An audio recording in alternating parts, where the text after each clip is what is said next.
Hello there, everybody. It's Jessica from Chambray Blue Sewing. I'm back with the next installment in the Holiday Sewing Challenge.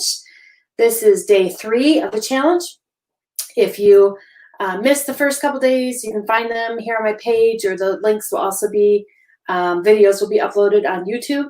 Today's part of the challenge is to sew a hair scrunchie, da-da-da, and a face mask. What I do with it? There it is. Sorry, here we go. Face mask. So this is, it's for sleeping, a sleeping mask, I should say.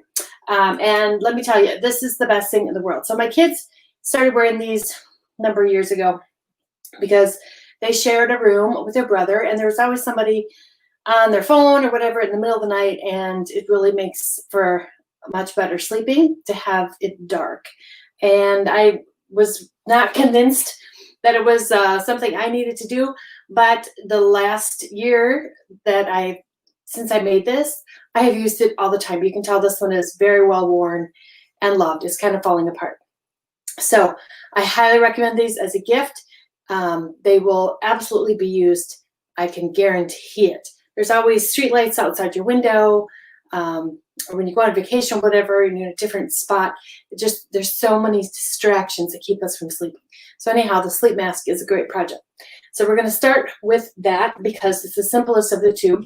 The link for the pattern is in the comment section here in this post. I must say I've had a difficult morning with technology.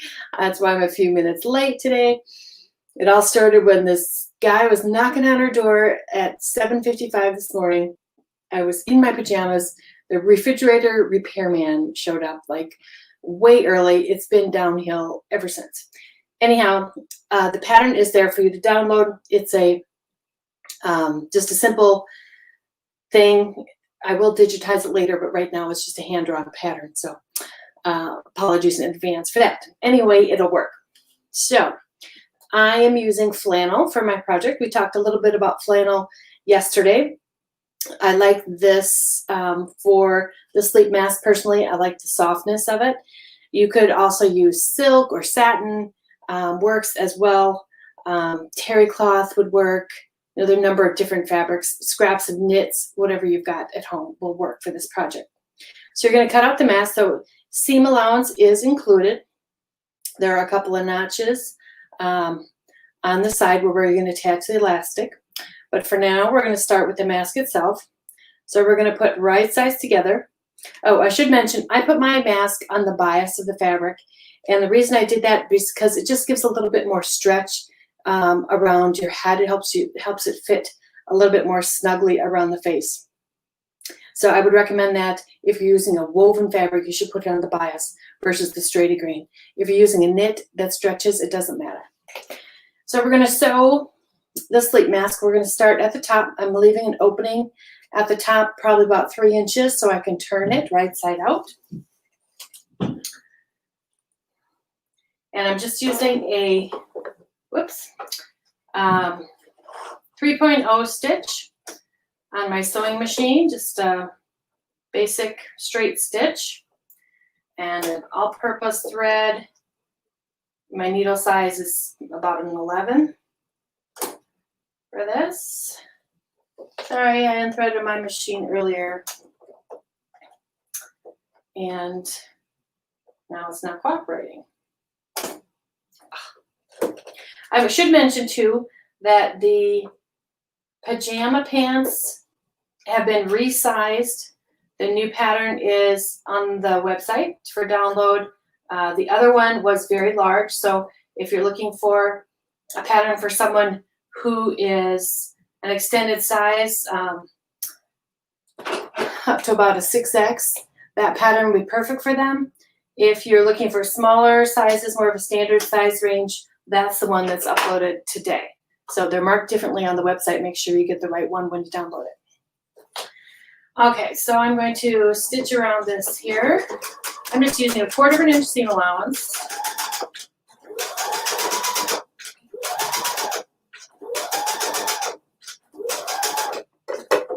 You could add a little bit of padding to this if you wish. like a little bit of quilt batting or maybe an extra layer of flannel between the layers.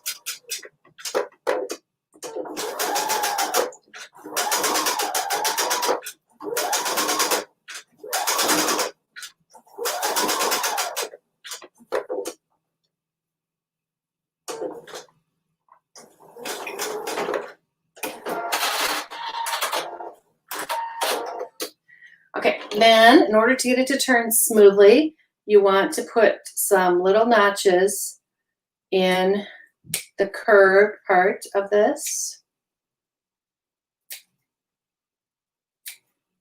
like so. Little notches like that, so the fabric has room to move. Do that to both sides.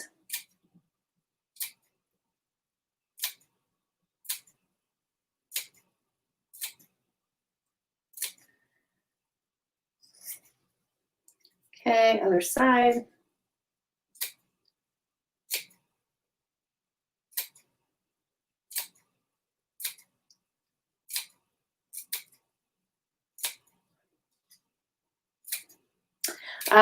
Be sure and mention where you're located. It's a lot of fun to see where people are tuning in from.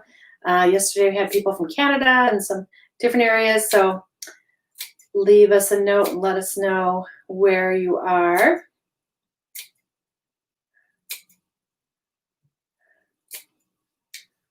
Okay, that's pretty good. So we've got both sides notched like so, and now I'm just going to turn it right side out.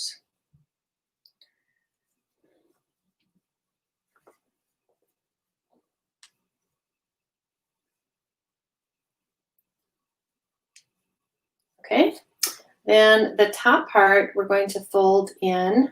I just use my fingers. I don't really measure the seam allowance, but just kind of fold it in there once you get it all straight and pull all the edges out so they're even. Then we'll close up the top with a few stitches, a few more straight stitches right along the fold.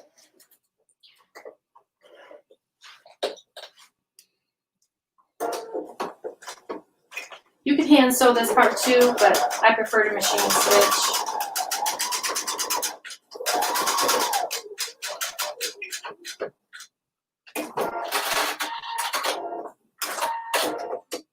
If you wanted to, you could make that top stitching, do it all the way around the design.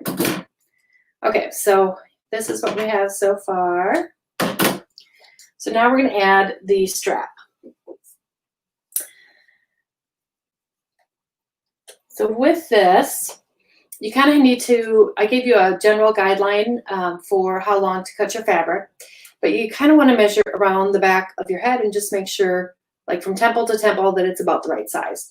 If it's too short, obviously you need a bit longer piece of fabric. Elastic, I used a piece that was about 8 inches. You can make it longer if you wish. It depends on what kind of elastic you have. So here's my elastic. It's a 1/2 inch, just standard, nothing fancy about it. But we're going to put that in there at the end. So for right now, we're going to sew the strap right sides together and matching the raw edges on the long edge here. We're going to sew that.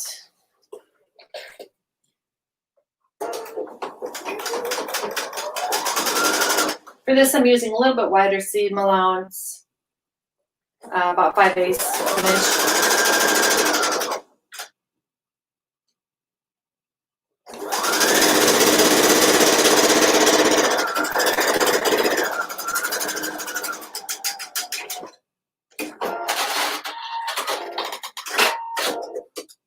Okay, then we're going to turn it right side out. Now my favorite tool in the whole wide world in my sewing kit is this one. It's a loop turner, and I've had it for like 30 years. I don't know if you can see, it's got a very tiny little hook on the end of it. And this little hook is the best thing in the world because it allows you to really grab the end of what you're trying to turn right side out. It's very slim, which is great for doing like spaghetti straps and things like that. So I'm going to put it through here and use the hook to get a good grip on the end of the fabric. Of course, now it's not going to work when I try and show it to you.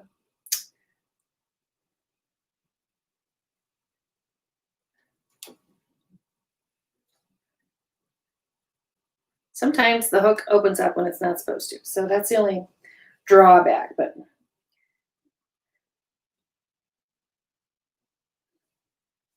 okay, and then it's easy to pull through. There are other kinds of loop turners on the market that I've seen. This is just one that I've had for a very long time.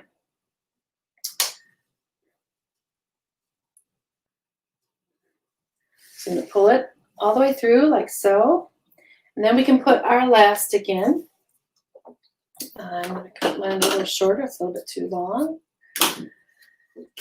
So in order to insert the elastic, you saw me use this tool yesterday. This is called a bodkin, and it's the best thing in the world. Second to the loop turner is the bodkin. It has these little plastic teeth on the end where you can put them over the edge of your elastic and close it up. It's a nice tight grip there. And this long point makes it really quick and easy to feed things through small openings. So ta-da, look at that.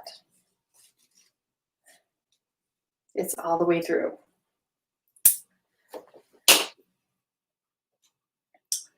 Okay, so I'm just gonna kind of double check this. Yeah, I think that'll work. It's about right. So now I want to attach this to my mask. And I'm going to first just tack a few single needle stitches here at the end so that my elastic doesn't slip back into the casing.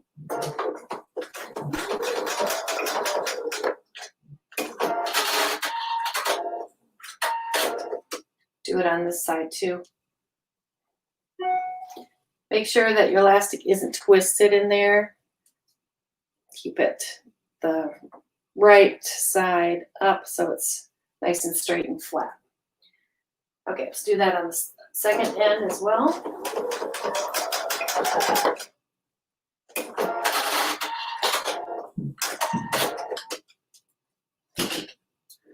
And then trim it so the edges are all even.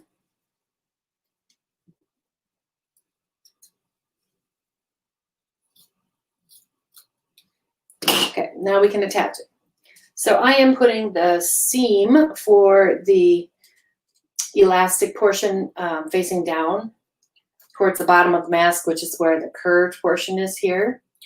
And I'm going to first sew it with the right sides together because they're both covered edges. But I'm going to sew it this direction, and then I'm going to flip the elastic back the other way and tack it one more time.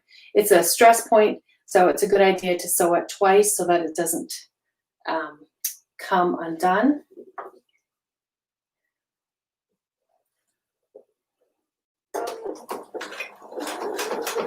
Again, I'm using just a straight stitch.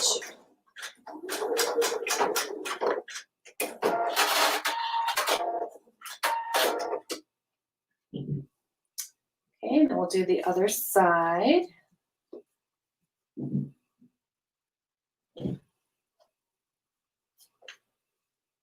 Make sure it's even here.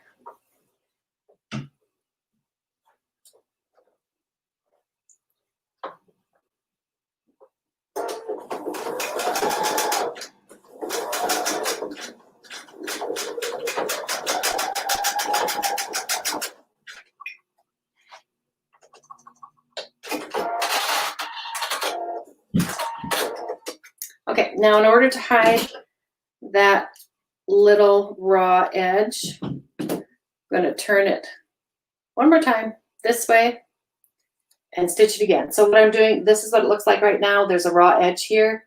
So I'm going to turn it this way and just stitch it one last time to encase that raw edging.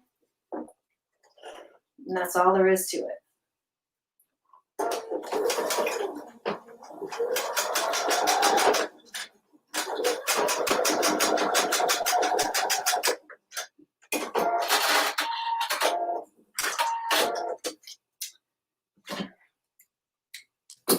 Other side. Clipping my threads here as I go. You can press it at the end. You don't need to press it in between. It's a pretty simple thing, so pressing isn't really going to make a big difference.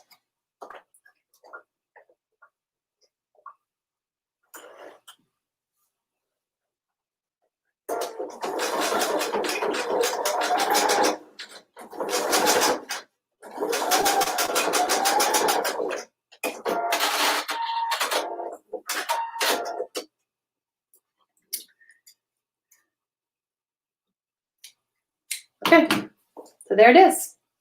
I was thinking about it. I do a lot of embroidery too, and this would be really cute to embroider something on here like Happy Holidays or, I don't know, Sweet Dreams or something like that would be a really cute addition.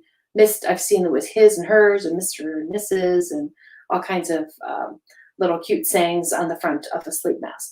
So that's how that works. Easy project, right? Okay, so let's move on to the hair scrunchie. So hair scrunchie looks super simple and seems like it should be a piece of cake. And it is for the most part. However, it can get confusing because of the need to cover this seam here in the round circle and then get the elastic inside. So there's a couple tricks to that. I would recommend, if you use woven fabric, like I said, to put it on the bias. If you have enough fabric, I'm running out of fabric, so I put mine on straight for this one. I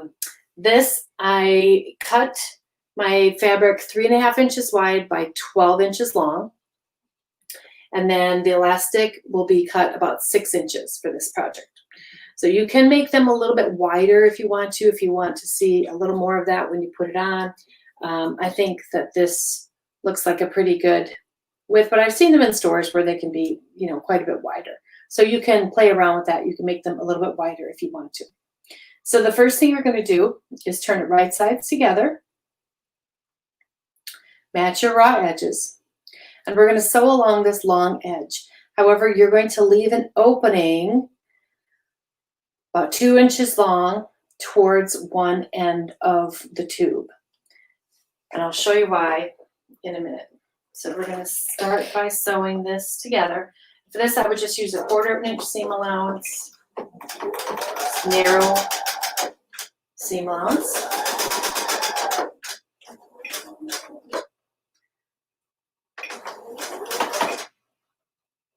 Come on, there we go.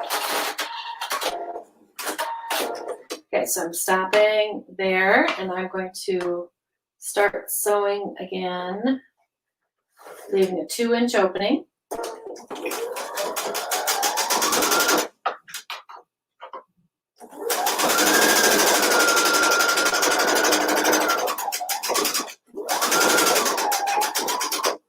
All the way to the end of the tube. Okay, and now you can trim your threads on there. So now we're going to try and turn it right side up. We're not going to turn it all the way. And there's a reason for that. So I'm going to use my loop turner again and make sure that you don't go out that opening that you have. You want to keep that there. Go all the way to the end.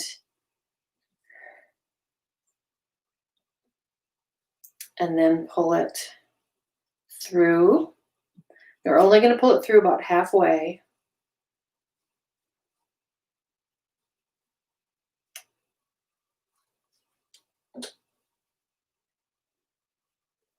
Come on. Once you get it started, it goes quick, but getting it started is the problem. Come on.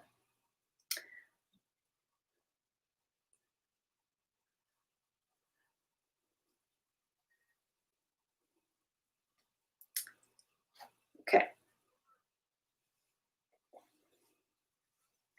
All right, you want to pull it through enough so that you have your raw edges together at the ends.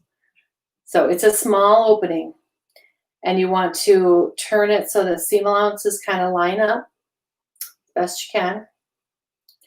And because it's a small opening, it's hard to get under the sewing machine. So it's very difficult to sew on a machine. If you make your fabric wider, you'll have a little bit more room to stitch these together on a sewing machine. But it's easier actually if you do it by hand. Just a needle and a thread and whip stitch around the top of this opening, okay? Then you can turn it right side out. And for that, you're going to use the opening that you had on the long edge. So I've got it's in here. With this long opening, you can turn the whole thing right side out through there. And what you end up with is a circle like this, with the opening in the long edge still, and that's where we're going to put the elastic. So I need to cut some new elastic here. I cut mine 6 inches. You can make it a little bit longer if you've got more hair.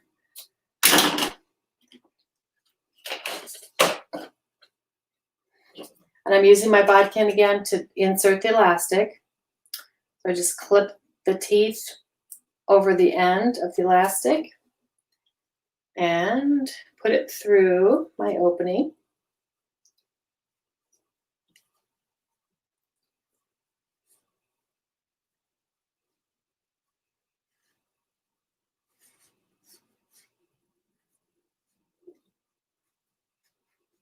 These things make great stocking stuffers.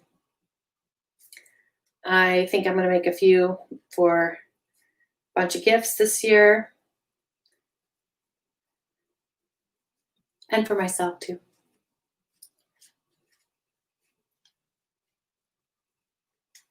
Okay, this is being stubborn. What's going on? There. Okay, all the way through. So now I have my 2 ends of elastic. Be careful not to lose your elastic in there and have to start over again. And you're going to overlap the ends so that they're flat and zigzag a little bit across the 2 of them. Anchor them in place. I prefer a 3-step zigzag stitch. I think it just stretches a little bit better.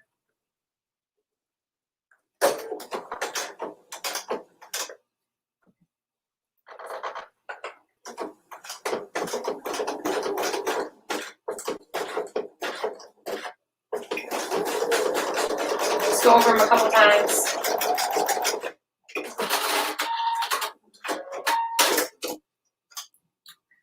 Okay, then the elastic is in, and you can close the opening next. So if you like hand sewing, you can do it by hand.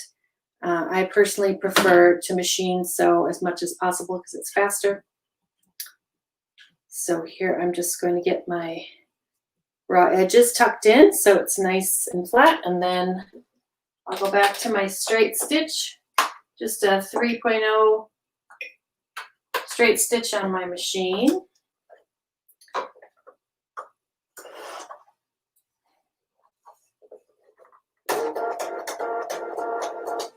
I'm going to stitch it closed close to the fold.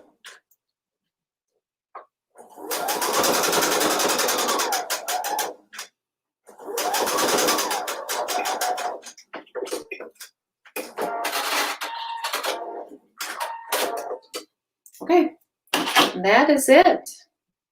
You trim your threads, you can press it if you like. So I do think it'd be cute to make these maybe in a couple of colors. If you put a couple of pieces of fabric end to end, sew them with, so you have more than one color on here. It would be kind of fun when you twist it and put it in your hair. So that's it. So I hope you enjoyed today's presentation. Tomorrow we are sewing the gift bag.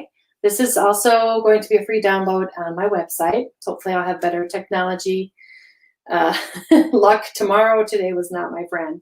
But this bag is called the Japanese knot bag. And it's just a real simple design. It's got lots of room in there, room for your whole pajama set. If you look back behind me, you can see the t-shirt that we made the first day and the pajama pants or shorts that we made yesterday. So the accessories we did today, and the bag will be tomorrow. So if you have any questions, don't be afraid to drop them in the chat. I'll be happy to answer them for you. Otherwise, we'll see you back here tomorrow at 1 p.m. Central Standard Time. Thanks. Have a great day. Bye.